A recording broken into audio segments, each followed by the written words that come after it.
Non bailable కేసులో ఉన్నప్పటికీ blood cancer వ్యాధితో బాధపడుతూ సావు బ్రతుకుల మధ్య ఉన్న అర్చనను మానవతా దృష్టితో బెయిల్ మీద విడుదల చేయడం జరిగింది.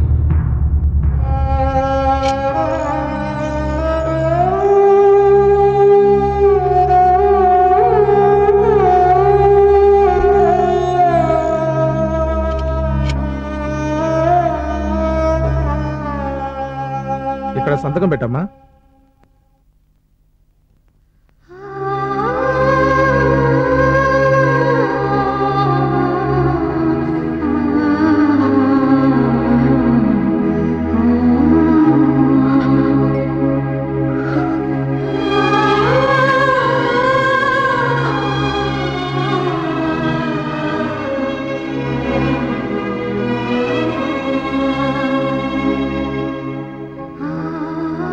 ఉత్తరం చదివారుగా?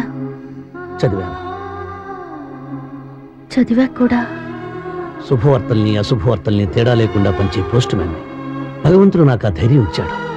కానీ అదే భగవంతుడు నా చావుని స్పీడ్ పోస్ట్ లో పడేశాడు. ఉత్తరాన్ని పోస్టు డబ్బాలో పడేసినంత మాత్రాన అవతలి వ్యక్తికి డెలివరీ కాదు, మధ్యలో పోస్ట్ మ్యాన్ ఒకడు ఉంటాడు. నేను డెలివరీ ఆపేస్తాను. దేనికి నవ్వావు? నీ పిచ్చితనానికి. నాది పిచ్చితనం కాదు, ప్రేమ.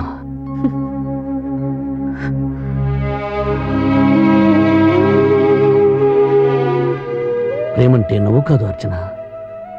నాకు తెలుసు విష్ణు, ప్రేమంటే నవ్వు కాదని, అలానే అది నవ్వుల పాలు కూడా కాకూడదని. నా ప్రేమ జయిస్తుంది.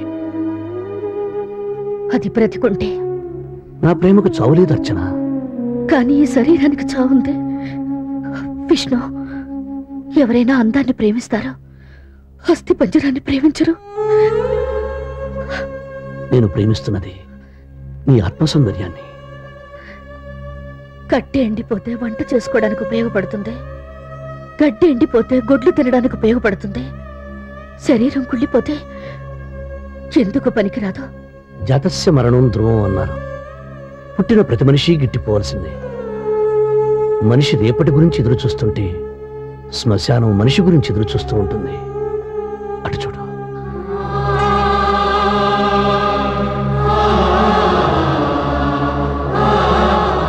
అర్చన, చావు రానిదెవరికి, లేనిదెవరికి?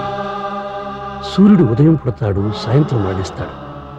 చంద్రుడు సాయంత్రం పుడతాడు, ఉదయం మరణిస్తాడు. మహారాజులైనా మహారాణులైనా మానవులందరి ఆఖరి మజిలీ అది. మహాకవి జాషువా గారు దాని గురించి ఏమన్నారో తెలుసా?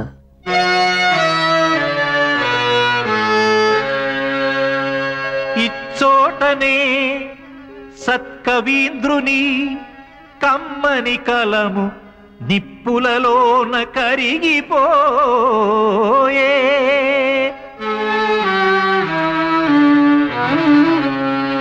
ఇచ్చోటనే భూములేలు రాజన్యుల అధికార ముద్రికలు అంతరించే.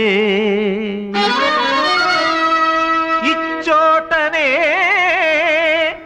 లేత ఇల్లాలి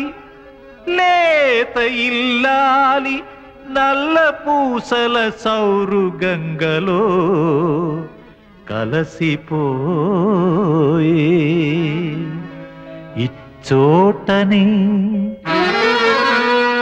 ఎట్టి పేరెన్ని కల్గొన్న చిత్రలేఖకుని కుంచియు నసించే.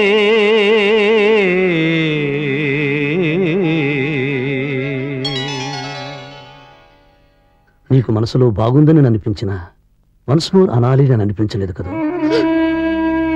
పిచ్చిదానా? ఈ సృష్టిలో మానవుడు పుట్టడానికి వన్స్ మోర్ చెప్పగలడు గాని మరణానికి వన్స్ మోర్ చెప్పలేడు. తెలిసిన నిజం గురించి ఆలోచించడం అవివేకం. అనుకున్నామని జరగవు అన్నీ, అనుకోలేదని ఆగవు కొన్ని అన్నాడు మహాకవి. జీవితంలో భయపడాలి గాని భయమే జీవితం కాకూడదు. ఒక బండి చక్రంలో నాకుల మీద కష్టం సుఖం కష్టం సుఖం అంటూ రాసుకుంటూ వెళ్ళిపోయామనుకో, ఆ బండి చక్రం తిరిగేటప్పుడు ఏమవుతుంది?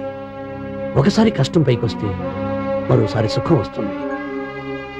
అర్చన, ఈ క్షణం నుంచి నువ్వు కన్నీటిని కష్టాలను మర్చిపోయి ఏమీ జరగందానిలాగా, ఏమీ ఎరుగున దానిలాగా పరిగెత్తి సెలయేరులాగా కళకళలాడుతూ సంతోషంగా ఉంటానని మాటివు.